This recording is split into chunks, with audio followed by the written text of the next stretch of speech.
gözyaşlarım elinle sildiler. Şu vefasız alemin her şeyine darıldım. Akan gözyaşlarını elinle sildiler.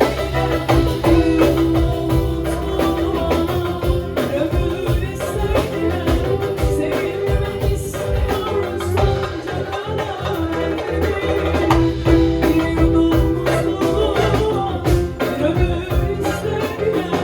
Sevilmek istiyorsan canını ver